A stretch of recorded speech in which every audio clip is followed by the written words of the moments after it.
If it comes to a war, the US can't win at the conventional level. I don't see evidence that China actually wants to rule the world. Meet Hugh White. He's a retired professor of strategic studies from the Australian National University and one of the top voices when it comes to China-US geopolitics.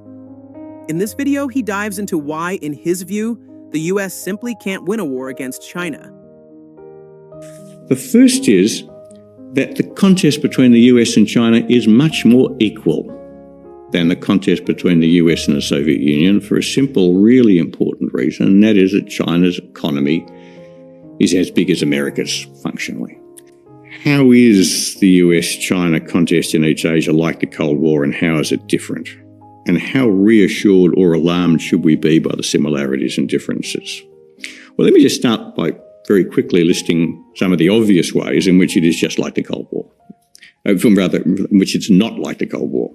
The first is, of course, that people always point out too, is that during the Cold War, the Soviet world and the West were almost completely separate economically, whereas today the economic integration is like that.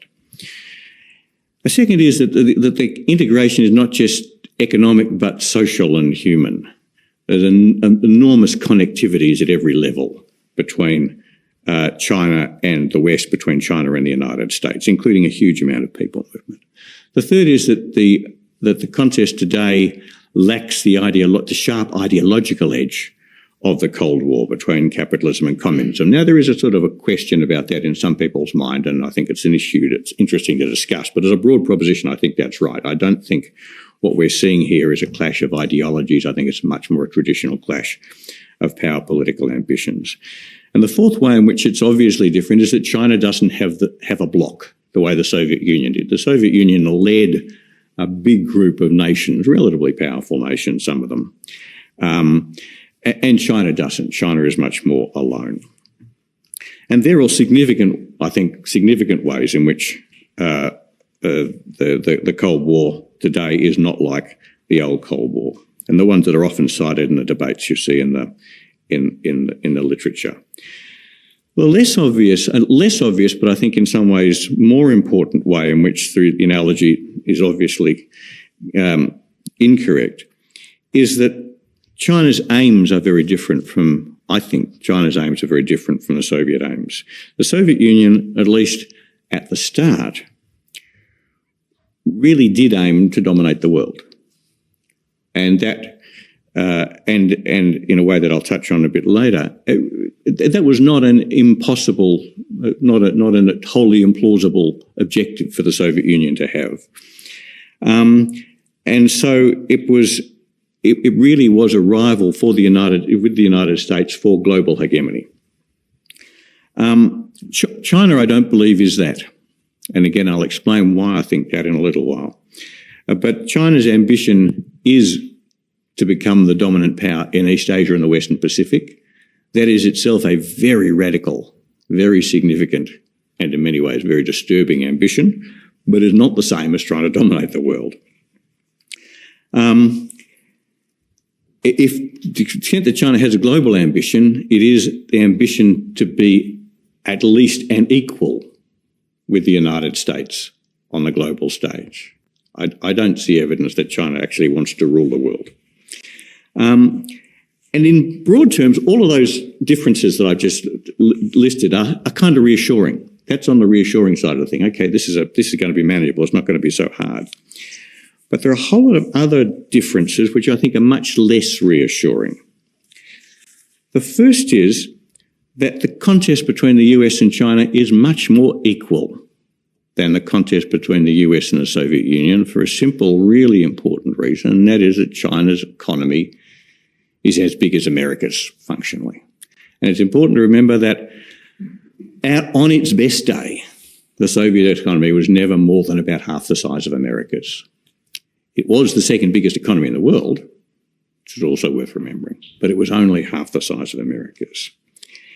And the fact that China is, relative to the United States, much more powerful than any rival the United States has ever faced before is a very significant difference and a very scary one. The second difference, which is not reassuring, is that although China has no allies, it has a lot of friends. Well, friends. Has a lot of customers. And they count as friends, actually. I mean, we're seeing an interesting demonstration at the moment as just to how deep those economic links go for a country like Russia. But I don't think we should never underestimate how significant China's enormous role in the global economy is in underpinning its diplomatic and in the long term its strategic position. And that's very different from the Soviet Union. The Soviet Union had a bloc, and some of those, and at times, for example, when it had China in its bloc, or some of the countries in Eastern Europe, they were significant strategic assets, but had very few friends. No friends, really. And I think China's position is therefore much stronger than the Soviets was. The next unreassuring difference is that compared to the Cold War, the objectives of the two rivals in the US-China contest in East Asia are much more asymmetrical. Now, I said a minute ago that at the beginning, at least, of the Cold War, the Soviet Union was trying to achieve world domination. But actually, that passed pretty quickly when it discovered what a serious rival the United States was. And I think for the bulk of the Cold War, the core objectives of both sides was to preserve the status quo. The United States wanted to make sure the Soviet Union's influence didn't grow any bigger than it already was, and the Soviet Union wanted to make sure that America's influence didn't grow any bigger than it was. They wanted to preserve their respective global spheres of influence that they carved out for themselves at the end of the Second World War and in the early years of the Cold War. And they both had quite a lot invested in that objective because the status quo that they were both trying to protect gave them equal status. There were two superpowers. They were seen and were seen by one another as having equal status. And in the process, each accepted the other's sphere of influence. It is important to remember this. In the contest between the US and China in Asia today, China is trying to get something that the United States is denying it. And that makes China much more dissatisfied than the Soviet Union was for the bulk of the Cold War, and therefore makes it more resolved and therefore a more dangerous adversary. The third difference, and it flows from that second one, is a difference in the clarity of resolve on both sides. One of the most distinctive things about the Cold War, and the reason we call it the Cold War and not World War III, because it never went hot, was that both superpowers were extremely cautious about the use of armed force against one another, because both, put it the other way, neither doubted the resolve of the other.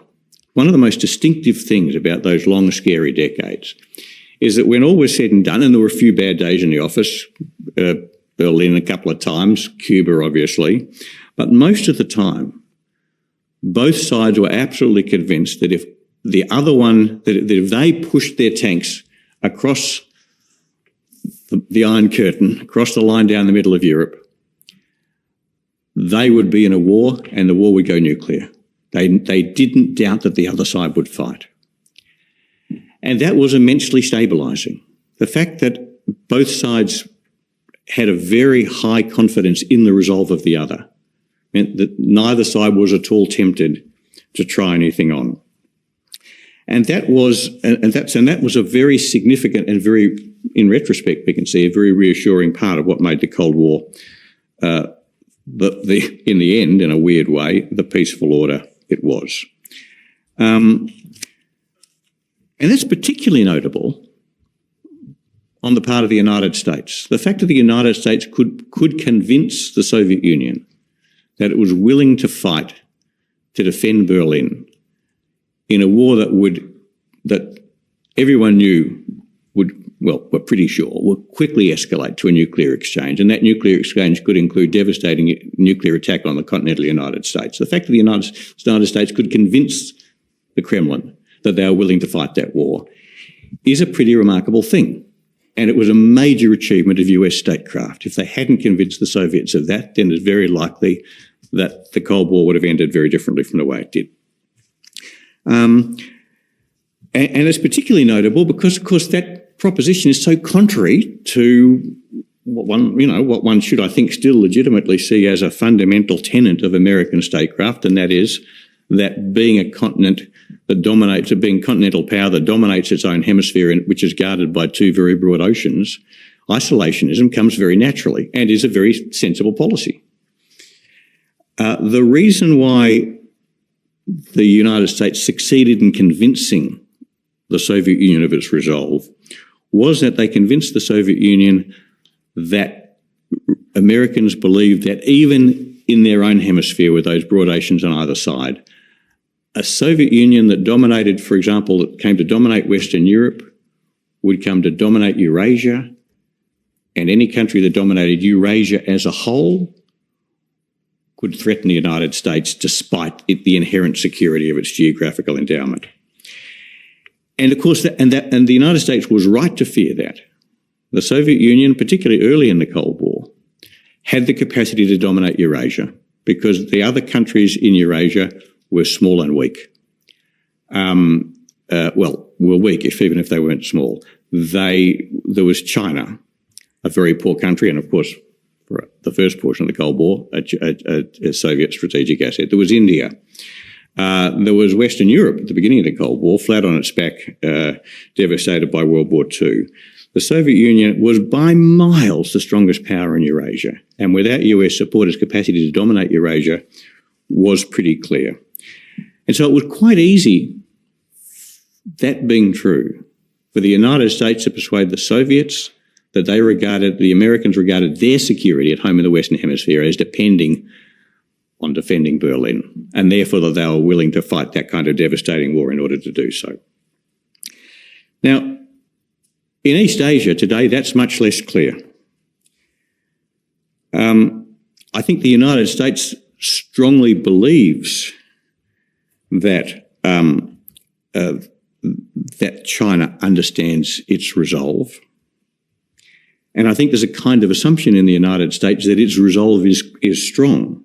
But if you look at the fundamental foundations of that resolve, why would the United States have to fight to defend Taiwan, say, the way the United States had to fight to defend Berlin?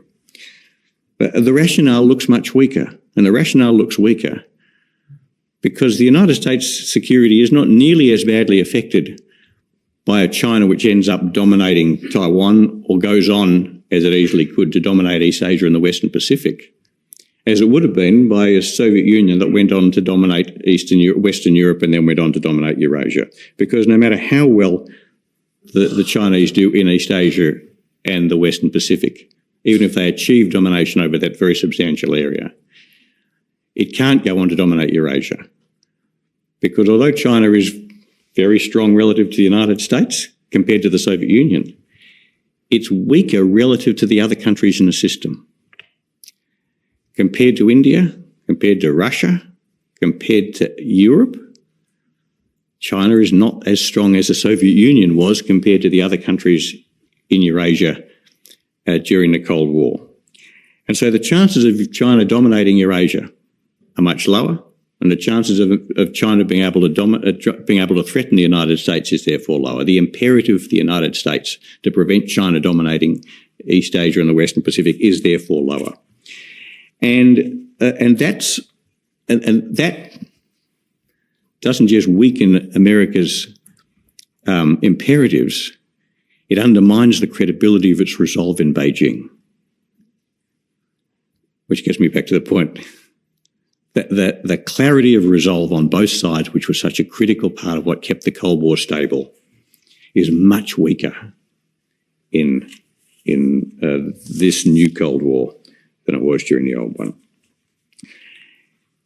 And the last point which flows from that, the last difference which is unreassuring, is the relative weakness of the United States' actual response to the challenge from China. Because if you go back and look at what the United States did in the first decade of the Cold War, for example, compare it with what the United States did, or even the first 5 years of the Cold War, compare it with what the United States devastated by World War II. The Soviet Union was by miles the strongest power in Eurasia, and without US support, its capacity to dominate Eurasia was pretty clear. And so it was quite easy, that being true, for the United States to persuade the Soviets that the Americans regarded their security at home in the Western Hemisphere as depending on defending Berlin, and therefore that they were willing to fight that kind of devastating war in order to do so. Now, in East Asia today, that's much less clear. I think the United States strongly believes that that China understands its resolve. And I think there's a kind of assumption in the United States that its resolve is strong. But if you look at the fundamental foundations of that resolve, why would the United States have to fight to defend Taiwan, say, the way the United States had to fight to defend Berlin? But the rationale looks much weaker, and the rationale looks weaker because the United States' security is not nearly as badly affected by a China which ends up dominating Taiwan or goes on, as it easily could, to dominate East Asia and the Western Pacific, as it would have been by a Soviet Union that went on to dominate Western Europe and then went on to dominate Eurasia. Because no matter how well the Chinese do in East Asia and the Western Pacific, even if they achieve domination over that very substantial area, it can't go on to dominate Eurasia. Because although China is very strong relative to the United States compared to the Soviet Union, it's weaker relative to the other countries in the system. Compared to India, compared to Russia, compared to Europe, China is not as strong as the Soviet Union was compared to the other countries in Eurasia during the Cold War. And so the chances of China dominating Eurasia are much lower, and the chances of China being able to threaten the United States is therefore lower. The imperative for the United States to prevent China dominating East Asia and the Western Pacific is therefore lower. And that doesn't just weaken America's imperatives, it undermines the credibility of its resolve in Beijing. Which gets me back to the point that the clarity of resolve on both sides, which was such a critical part of what kept the Cold War stable, is much weaker in this new Cold War than it was during the old one. And the last point which flows from that, the last difference which is unreassuring, is the relative weakness of the United States' actual response to the challenge from China. Because if you go back and look at what the United States did in the first decade of the Cold War, for example, compare it with what the United States did, or even the first 5 years of the Cold War, compare it with what the United States done in the years since 2017 when it declared China a strategic rival. Well, I don't think it really measures up. In the first 5 years of the Cold War, the United States built NATO. It built its alliance structure in the Western Pacific, including Australia. It deployed massive US forces to Europe and Asia. And it drove defence spending through the roof. And it kept defence spending high. It's important to remember. In the 50s and 60s, US defence spending moved up and down between 8 and 10% of GDP. 8 and 10% of GDP. You know, at that level, the Cold War really was a war. The spending was unbelievable. It's kind of more sobering to note that it was 4.9% of GDP in 2010. And today it's 3.7%. You don't want to overstate these things, but it does tell you a lot. Does this feel to you, and more importantly, does it feel to Xi Jinping like a country which is taking on an intense strategic rivalry with the most formidable power it's ever faced? Not at 3.7% of GDP. So there's some very important dissimilarities, all of which to me point towards a contest which is much less stable than the Cold War ended up being. There are also some similarities which are not reassuring. The first similarity that's not reassuring is that, as quickly became apparent in the old Cold War, if it comes to a war, the US can't win at the conventional level. One of the decisive things about the Cold War was that it very rapidly became clear that in a war in Europe against the vast bulk of the Red Army, the United States could not win a conventional war, which is why it had to rely on nuclear weapons and the first use of nuclear weapons. And for a long time, the opposite was the case in Asia, because any significant war in Asia is going to be primarily maritime. The United States has been the dominant maritime power globally for as far as anyone can remember. And China in particular had very weak maritime forces. But today, this is a long story, I won't go into it, but today the United States has lost its assured maritime supremacy, as China's capacity to deny it freedom of movement in the Western Pacific has grown very substantially. The second similarity, and what that means is the United States, as it had during the Cold War, a strong imperative to rely on nuclear weapons to achieve what its conventional forces can't achieve. The second, this unreassuring similarity is that this is a war that's going to be very hard to keep limited. There is a strong argument in the United States, including by some of the most significant strategic thinkers in the United States, that there's good news here, and that is that unlike the Cold War, this war could easily be kept limited. I think there's very little evidence to support that. The stakes for both sides are very high. I think for the reasons I've explained, they're higher for China than they are for the United States, but they are very high. If it's a limited war, it's because the United States, because its stakes are lower, backs off and doesn't win. If the United States doesn't back off, this is not a war that's limited at all. And the third point, the third similarity, which is not reassuring, is that both are nuclear powers, and that the risk of nuclear escalation is very high. One dissimilarity, which is not reassuring, one more dissimilarity that's not reassuring, is that this is not well recognised, at least in the United States. I at least am continually surprised by how often people discussing the analogy with the Cold War say one of the differences is that in the Cold War, nuclear weapons were something we really worried about and we don't have to worry about them now. Really? The argument that's often put is that's because China only has 400 nuclear warheads. Well, it's just worth remembering at the time of that is 10%, roughly speaking, of what the United States has. It's just worth remembering that at the time of the Cuban Missile Crisis, the Soviet Union had about 10% of America's nuclear stockpile. But we worried about it a lot. 400 nuclear warheads, even with defences and so on, even with preemptive strikes, can still destroy half a dozen American cities and kill millions of Americans. So, well, taken together, the similarities and differences between the Cold War and the East Asian crisis suggest to me that the East Asian contest we're seeing at the moment is harder for America to win than the Cold War, is more likely to lead to war, is more likely to lead to a nuclear war, and it's more likely that the United States will manage those three facts by withdrawing because its stakes aren't high enough. And that, of course, all has very significant implications for Australia and, for that matter, for our neighbours in Asia.